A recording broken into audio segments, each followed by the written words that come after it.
നമസ്കാരം. റാഫ്റ്റോ ക്രിക്കറ്റിലേക്ക് എവർക്കും സ്വാഗതം. അങ്ങനെ ശ്രീലങ്കയ്ക്കെതിരെയുള്ള ആദ്യ ടെസ്റ്റിന് മുന്നോടിയായ സന്നാഹ മത്സരം ഗംഭീരമായിട്ട് തന്നെ ടീം ഇന്ത്യ അവസാനിപ്പിച്ചു. കളി ജയിച്ചു. ഇതിൽ ജയത്തിനും തോൽവിക്കൊന്നും വലിയ പ്രാധാന്യമില്ല. നമ്മുടെ ബാറ്റർമാർക്കും ബൗളർമാർക്കും വേണ്ട വിധത്തിലുള്ള പരിശീലനം ലഭിച്ചോ, പ്രാക്ടീസ് ലഭിച്ചോ എന്ന ചോദ്യം മാത്രമേ ഉള്ളൂ. അത് കൃത്യമായിട്ട് ലഭിച്ചിട്ടുണ്ട്. ഒപ്പം വിജയം എന്നുള്ളത് അതൊരു മധുരമായി മാറുകയും ചെയ്യുന്നു. അവസാനം ഓവറിൽ ജയിക്കാൻ 16 റൺസ് വേണമായിരുന്നു. ഹാട്രിക് സിക്സറുകളുമായിട്ട് സിറാജ് ടീമിനെ വിജയത്തിലേക്ക് കൊണ്ടുപോയി. പിന്നെ കുറച്ച് എക്സ്ട്രാ റൺസ്, ബോണസ് റൺസ് കൂടി അടിച്ചു എന്ന് പറയാം. കാരണം അത് പ്രാക്ടീസ് മാച്ചാണല്ലോ. അപ്പോൾ ഓവർ കോട്ട കംപ്ലീറ്റ് ആവുന്നവരെ അങ്ങ് ബാറ്റ് ചെയ്തേ ഉള്ളൂ.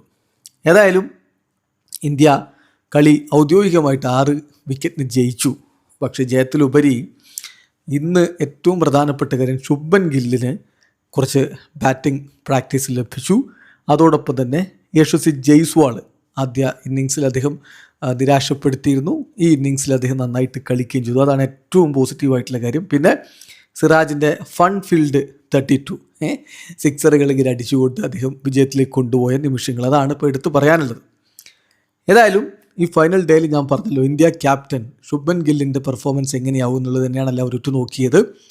ഈ മത്സരത്തിന് മുമ്പ് നടത്തിയിട്ടുള്ള പ്രാക്ടീസിനിടയ്ക്ക് അദ്ദേഹത്തിൻ്റെ കൈവിരലിന് പരിക്ക് പറ്റിയിട്ടാണ് ആദ്യ ഇന്നിങ്സിൽ അദ്ദേഹം കളിക്കാതിരുന്നത്. രണ്ടാം ഇന്നിങ്സിൽ ഏതായാലും വളരെ കൂളായിട്ട് അദ്ദേഹം ബാറ്റ് ചെയ്തു. 54 പന്തുകളിൽ നിന്ന് 44 റൺസ് അടിച്ചു. 7 ഫോറുകൾ ആ ബാറ്റിൽ വന്നു. അദ്ദേഹം ഫോമിലാണ് എന്നുള്ളത് തീർച്ചയായിട്ടും ഇന്ത്യക്ക് ആദ്യ ടെസ്റ്റിൽ ഗുണം ചെയ്യും. പിന്നെ യശസ്വി ജയ്സ്വാളിൻ്റെ കാര്യം, അദ്ദേഹത്തെ സംബന്ധിച്ചിടത്തോളവും ഇപ്പോൾ കുറച്ചായല്ലോ അദ്ദേഹം ഇന്ത്യൻ ടീമിനോടൊപ്പം ഇല്ല. ഇപ്പോൾ UK പോയപ്പോഴും സിംബാബ്വെ പോയപ്പോഴൊന്നും ആ T20 ടീമിലൊന്നും ഉണ്ടായിരുന്നില്ല. അപ്പോൾ മിഡിലിൽ ലഭിച്ച ഈ ഒരു അവസരം അദ്ദേഹം ഉപയോഗപ്പെടുത്തി. ആദ്യ ഇന്നിങ്സിൽ മോശമായിരുന്നെങ്കിൽ രണ്ടാം ഇന്നിങ്സിൽ അദ്ദേഹം 46 പന്തുകളിൽ നിന്ന് 61 റൺസ് അടിച്ചു. 9 ഫോറുകളും 2 സിക്സുകളും വന്നു എന്ന് പറഞ്ഞാൽ ടീമിനെ സംബന്ധിച്ചിടത്തോളം വളരെ പോസിറ്റീവാണ്. അദ്ദേഹത്തിൻ്റെതായിട്ടുള്ള രൂപത്തിൽ തന്നെ കളിക്കുന്നു. പിന്നെ അദ്ദേഹത്തെ റിട്ടയർഡ് ഔട്ട് ആക്കുകയാണ് ടീം ഇന്ത്യ ചെയ്തത്. രവീന്ദ്ര ജഡേജയും മനോജ് സുത്താറും ആരാണ് ഇന്ത്യയുടെ തേർഡ് സ്പിന്നർ ആവുക എന്നതിലൊരു പോരാട്ടം അവിടെ എന്തായാലും നടക്കുന്നുണ്ട്. ഏതായാലും ഇവിടെ രണ്ടുപേരും റിട്ടയർഡ് ഔട്ട് ആവുകയായിരുന്നു, 22 റൺസിലും 4 റൺസിലുമായിട്ട്. പിന്നെ ആ ഒരു സ്കോർ ഇന്ത്യയുടെ വിജയത്തിലേക്ക് അടുത്തേക്ക് എത്തുമ്പോൾ ഒരു ചെറിയ ഇൻട്രസ്റ്റിംഗ് ആയിട്ട് കാര്യങ്ങൾ മാറി. ഏതായാലും അവിടെ അങ്ങ് ആഞ്ഞടിച്ചുകൊണ്ട് സിറാജ് വിജയത്തിലേക്ക് കൊണ്ടുപോവുകയും ചെയ്തു. ഇപ്പോൾ ഈ ഒരു കളിയുടെ പ്രത്യേകത എന്ന് പറഞ്ഞാൽ ആദ്യ ഇന്നിങ്സിൽ ശ്രീലങ്കൻ 11 90 ഓവർ ബാറ്റ് ചെയ്തു. ഇന്ത്യൻ ടീം 90 ഓവർ ബാറ്റ് ചെയ്തു. രണ്ടാം ഇന്നിങ്സിൽ 2 ടീമും 45 വീതം ഓവറുകളും ബാറ്റ് ചെയ്തു. അതാണ് ഏറ്റവും ഇൻട്രസ്റ്റിംഗ് ആയിട്ടുള്ള കാര്യം. ഇന്ന് കഴിഞ്ഞ ദിവസത്തെ അതേ സ്കോർ തന്നെ 356 എന്ന നിലയിൽ തന്നെ രാവിലെ ഇന്ത്യൻ ടീം ഡിക്ലെയർ ചെയ്തിട്ടുണ്ടായിരുന്നു. പിന്നെ ശ്രീലങ്കൻ 11 രണ്ടാം ഇന്നിങ്സാണ്. തുടക്കത്തിൽ തന്നെ സിറാജും പ്രസിദ്ധ് കൃഷ്ണയും ആഞ്ഞടിക്കുന്ന കാഴ്ച. അതായത് രവിന്ദു രസന്തയെ 8 റൺസിന് സിറാജ് LBWയിൽ കുരുക്കി. അതുപോലെ തന്നെ സൂര്യബന്ധാരയെ 4 റൺസിന് പ്രസിദ്ധ് കൃഷ്ണ ബൗൾഡാക്കുന്ന കാഴ്ചയും കണ്ടു. രവൻ രത്നായക് 16 റൺസാണ് അടിച്ചത്. പക്ഷേ നിഷാൻ ഫെർണാണ്ടോയുടെ ഇന്നിങ്സ് ആദ്യ ഇന്നിങ്സിലും രണ്ടാം ഇന്നിങ്സിലും ഒക്കെ 50 അടിച്ചിട്ട് അദ്ദേഹം വളരെ പോസിറ്റീവായിട്ടുള്ള ഒരു സിഗ്നൽ ശ്രീലങ്കൻ ടീമിന് കൊടുത്തിട്ടുണ്ട്. അതേസമയം അഞ്ചാല ബണ്ടാര 35 റൺസും നിപുൻ ധനഞ്ജയ 46 റൺസും അടിച്ചു. അവരുടെ ക്യാപ്റ്റൻ സോനൽ ദിനുഷ 9 റൺസിനാണ് മടങ്ങിയത്. രമേഷ് മെൻഡിസ് 16 റൺസ് അടിച്ചു. അവർ 200 റൺസിന് 6 എന്ന രൂപത്തിൽ അവർ ഡിക്ലെയർ ചെയ്തു 45 ഓവർ കഴിഞ്ഞപ്പോൾ.